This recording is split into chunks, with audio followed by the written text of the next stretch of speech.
Сәлеметсіздер ме, құрметті оқырмандар? Бүгінгі біздің тақырыбымыз арман мен мақсат. Жалпы біз көп жерде естиміз, тілектерді естиміз, армандарыңыз орындалсын, мақсаттарыңызға жетіңіздер деген естиміз, иә. Бірақ та көп адамдардың армандары орындалмай жатады, мақсаттарына адамдар жете алмай жатады. Бұл неліктен? Алдымен оны білу үшін біз арман мен мақсаттың ортасындағы айырмашылығын білейік. Арман деген біздің жайлылық зонамызда орналасқан, ол біздің санамыздың ішінде орналасқан. Мысал үшін біз кәдімгі осы реальный өміріміз болса, соның сыртында орналасқанда арман деген. Біз оны арман деген просто ой, жай ғана ой. Барлығы жақсы деп ойлаған жерде, барлығы комфортабельні жерде, комфортты жерде біз арманымыз біздің бар. Біздің қолымыз неге жетпей тұр? Біз нені сатып ала алмай тұрмыз? Біз қайда саяхаттай алмай тұрмыз? Сол жердің барлығы бізге арман болып табылады. Ал енді мақсатқа келетін болсақ, ол біздің санамыздан тыс екен.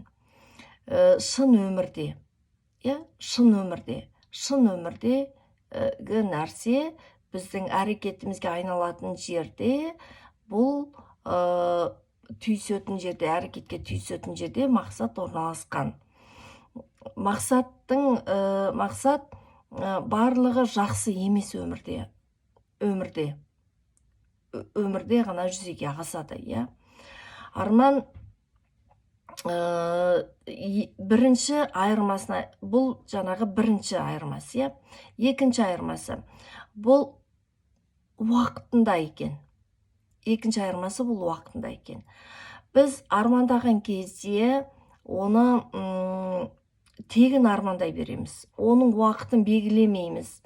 Мысалы үшін, айталық, үйге әйтеуір жеткіміз келеді, үйді қалаймыз, үй алғымыз келеді, мен жақсы көлік алғым келеді, көлік мінгім келеді, немесе шетелде саяхаттағым келеді деген сияқты бізде армандарымыз өте көп барлығымызда. Ал енді мақсат болатын болса, ол бағанағы біздің кәдімгі өмірімізде, біз мақсатқа айналдырып, нақты жоспарға айналдырмау себебіміз, оны мақсатқа айналдырған кезде оның уақыты болады. Мен 2020 жылы март айында шетелге саяхатқа шығамын. Алдымен ойлайсыз, қандай ақшамен шығам деп ойлайсыз, қалай шығам? Ең бірінші оның уақытын белгілеуіміз керек. Екіншіден, және үйді айталық. Мен 2023 жылы қайтсем де үй аламын деп мақсат қоя алмаймыз. Өйткені біз өзіміздің шамамызды білеміз, ал арман деген біздің қаншама армандасақ та армандай бере аламыз. Үшінші айырмашылығы, арман әрқашан тегін. Үйде де армандап жүре бере аламыз. Мен үй алғым келеді, мен көлік алғым келеді. Кейбір адамдар өмір бойы осылай армандап жүре бере алады. Өмір бойы жүре беруіне болады.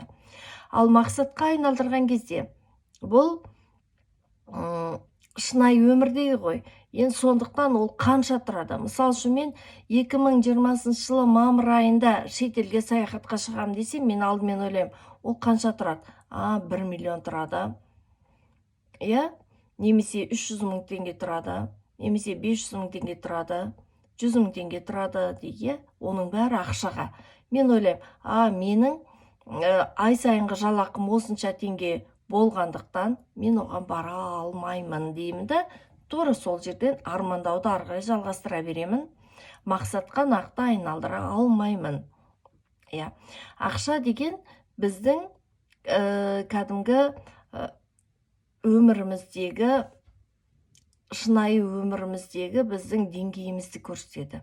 Ақша. Біз қанша ақша керек жоқ десек те, мақсатқа айналдырып көрейік алдымен, содан кейін істейміз десек те, ол нақты жаңағы шынайы өміріміздегі біздің деңгейімізді көрсетеді. Сондықтан да біз міндетті түрде уақыт пен ақшамен санасуымызға тура келеді. Егерде біз армандаған кезде әзір қандай жағдайда тұрмыз, содан бір саты ғана жоғары ойлайды екенбіз, иә? Мысалы үшін дәл әзір біздің қарнымыз аш болатын болса, біз қарнымыздың тойғанын ойлаймыз, иә? Немесе тура біз әзір шетелге бара алмай қалсақ, иә? Бара алмай жүрміз, біз бірнеше жыл болды, жан-жағымыздағы достарымыздың барлығы шетелге барып жататын болса, біз ойлаймыз, ой, шетелге бару күшті деп ойлаймыз, иә? Бұл біздің арманымыз, иә? Енді арманын кімдер мақсатқа айналдыра алмайды? Ең бірінші, қолында ақшасы жоқтар. Ол ақша белгілі бір жалақыда жүрген кезде біз жаңағы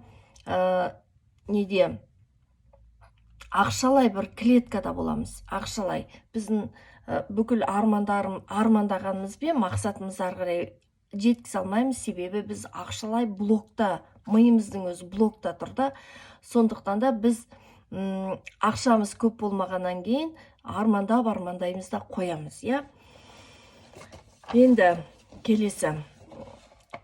Арманды негізі, біз көп армандағанымызбен оны мақсатқа айналдырмай, бағанағы кейінге қалтыра беретін болсақ, ол мақсат күйінде қалып қоятын болады, иә? Ең бірінші, біз арманды мақсатқа айналдыру үшін өзімізге бірнеше әдеттер қалыптастыруымыз керек, иә? Ол үшін бізге алдымен мотивация керек, иә? Мақсатпен біз қайта-қайта түйісеміз, сол кезде мақсатымыз орындалмай қалғаннан кейін бізде мотивация уже жоқ болып қалады, жігеріміз жоқ болып қалады, иә? Қойшы, ойлайсың, ол бәрібір орындалмайды дейміз да, біз төзу қалпына өтіп кетеді екенбіз. Сондықтан да біз жақсы ой ойлап, оны мақсатқа айналдыру үшін, бойымызда энергияның сақталып тұру үшін ерте жатып, ерте тұруымыз керек. Сол кезде, ерте тұрған кезде біздің бойымызда энергия өте көп болады. Егер кеш жатып ерте тұратын болсақ, онда біздің энергиямыз азая береді, иә? Кеш жатып кеш тұратын болсақ, онда да энергия азаяды. Ерте тұрып, ерте жатып, ерте тұруымыз керек, иә? Екінші, көп кітап оқуымыз керек. Кітап оққанда зырылдатып оқушыға болмайды.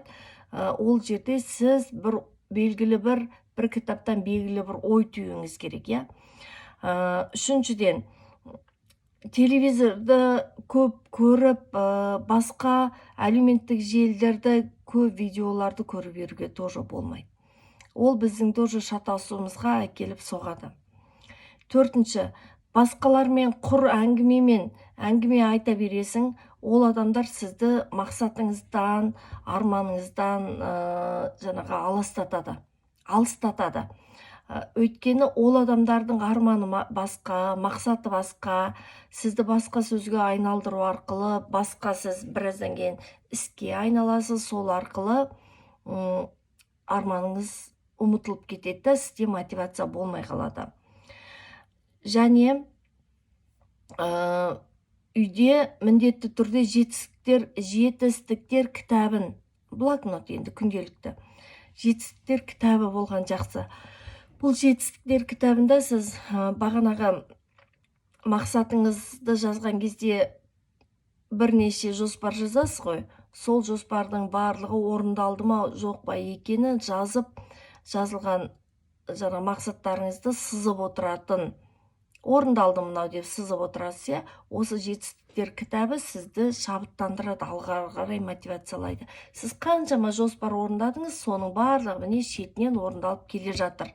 Енді алға қарай бір рет қана қадам басу қалды деген сияқты сіздің ішіңізде мотивация болады. Біз бір жерде жұмыс істесек, сол жердің мақсатын ұмытпаймыз. Мысал үшін айталық, біз бір неде істедік, бір жерде істедік жұмыс, айталық біз нан шығаратын жерде істейміз, ол жердің біз мақсатын ұмытпаймыз. Біз мынанша бәленбай мың адамға нан шығаруымыз керек, немесе біз күнделікті осындай норма беруіміз керек деген сияқты ол жердің мақсатын ұмытпаймыз. Осылай біз күнделікті жұмысқа айналып жүрген кезде өзіміздің жеке басымыздың мақсатын ұмыт қалдырады екенбіз. Ал жеке мақсатқа аз уақыт бөлеміз, өйткені бағанағы сананы тұрмыс билейді. Біз ақша табамыз, кейін жетістікке жетеміз деп жүрген кезде біздің уақытымыз ақырын өте береді. Адамдардың барлығы армандайды, ұзақ мақсаты бар, бірақ мақсатты ойында сақтайды. Жалпы мақсатты ойда сақтау деген ол мүмкін бұрын болған шығар. Әзір информацияның өте көп легі келуде бізде. Осы көп легпен, осы көп лег біздің жаңағы миымыздағы информацияның барлығын жауып тастайды. Көп лег келеді ғой енді. Сырттағы күнделікті біздің жұмысымыз, ақшаның жоғы, ақшаны ойлаймыз, арасында анда бармадық, күнделікті біздің ойларымыз, сырттан келген информация, әлеуметтік желі, осының барлығы біздің ойларымыздың барлығын сыртын жауып тастайды да, біздің арманымыз жабылып қалады, мақсатымыз жабылып қалады. Сондықтан міндетті түрде мақсат кітабын арнап, сол жерге мақсатымызды жазуымыз керек. Күнделікті көз алдымызда мақсат жазылып тұрғаннан кейін біз оған көзіміз түседі, есімізге түседі. Содан арғай жалғастырып жаза береміз. Біздің көз алдымызда мақсат кітабы, біздің көз алдымызда кәдімгі жату керек. Үстеліміздің үстінде жату керек, бізге көзімізге көрініп тұру керек. Мақсат жалпы мақсат ұзақ мерзімді және қысқа мерзімді болады. Біз армандаймыз, жалпы үй алғымыз келеді деп армандаймыз. Ал бірақ оны мақсатқа айналдырған кезде бұл ұзақ мерзімді және қысқа мерзімді болып бөлінеді. Мысалы үшін біз бағанағы мақсат кітабына ұзақ мерзімді мақсаттарымыз жазып алуымыз керек. 2023 жылы қайда, 3 жылға, 5 жылға, 10 жылға жететіндей мақсатымыз жазып алуымыз керек. Ал енді қысқа мерзімді мақсаттар осы ұзақ мерзімді мақсаттарға жету жолындағы мақсаттар болып саналады біріншіден. Және осы ұзақ мерзімді мақсаттағыларды біз жасап бітпей, біз ұзақ мерзімге бара алмай қалатын сияқты екінші қысқа мерзімді мақсаттар. Соны міндетті түрде жазуымыз керек. Біз қайда алдымен өзімізге сұрақ қоюымыз керек. Мен 10 жылдан кейін өзімді қалай елестетем? 5 жылдан кейін өзімді қалай елестетем? Мен тура келесі жылы қалай өзімді елестетем деп өзімізге сұрақ қоюымыз керек. Немесе мен қайда барғым келеді? Мен өзімді 5 жылдан кейін қандай жерде көргім келеді? Менің қызметім, менің өзімнің жеке басым, өзімнің үйім, өзімнің көлігім деген сияқты, өзімнің отбасым деген сияқты. Бұл біздің тезірек мақсатқа жетуімізге себеп болады мына сұрақ. Әр мақсатқа сұрақ қою керек. Бұған жету маған қаншалықты маңызды деген өзімізге сұрақ қою керек. Және бұл мақсат маған не береді деген сұрақ қою керек. Осы сұрақтарды қойған кезде біздің ішімізден бір құндылықтар шығады да. Мысалы үшін айталық, мен үй алғым келеді. Бұл маған қанша құндылықты? Біз сұрақ қойған кезде құндылығымыз шығып отырады да. Мен отбасыммен осы үйде бақытты өмір сүргім келеді. Екінші, мысалы үшін мен көлік алғым келеді, көлік алғым келеді. Ол маған қаншалықты құнды? Көліксіз де жүре беруіме болады, Егер мен ылғи да үнемі үйде отыратын болса, маған не үшін керек көлік? Елдерге көрсету үшін керек па? Не үшін керек? Не үшін керек? Мысалы үшін мен таксимен де, немесе такси шақыртып жүре берсем де болады, немесе үйдегі адамдардың машинасымен жүре берсем болады, Ал не үшін маған керек? Осы жерде бізде міндетті түрде құндылығын анықтап алуымыз керек. Сол кезде біз құндылығын анықтап алған кезде біз нақты мақсатымызды анықтаймыз. Кейбіреулер айтады, мен Дубайға немесе шетелге саяхатқа шығуым керек дейді. Бірақ не үшін екені білмейді. Не үшін ал құндылығы не үшін? Вот соны білмейді. Сондықтан да біз мақсат қойған кезде міндетті түрде құндылығын білуіміз керек. Енді біз өмірде үмітіміз арқылы үмітіміз орындалмады дейміз, үміттенеміз өмірге. Осы орындалады, мынау алда орындалады, мен мынаған жетемін деп жүре береміз, Бұл біздің үмітіміз. Бірақ біз осы күнделікті кәдімгі калиядан шықпай жүре берсе, күнделікті 8 сағат уақытта жүре беретін болсақ, нақты мақсатқа айналдырып, тезірек қолымызға ұстап, әрекетке көшпейтін болсақ, бұл үміт болып қана қалады. Жоспар ретінде ғана қалады. Оны біз әрекетпен ұштастыруымыз керек, міндетті түрде. Және бір бағанағы мақсат дәптерлеріңіз бар, соны аптасына бір рет тексеріп тұрыңыз. Бұл мақсат орындалды ма, жоқ па екенін.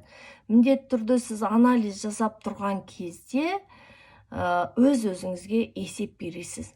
Әйтпесе, мысалы үшін көп адамдардың армандары орындалмай жатады, бастарында өте көп жұмыстары. Неге?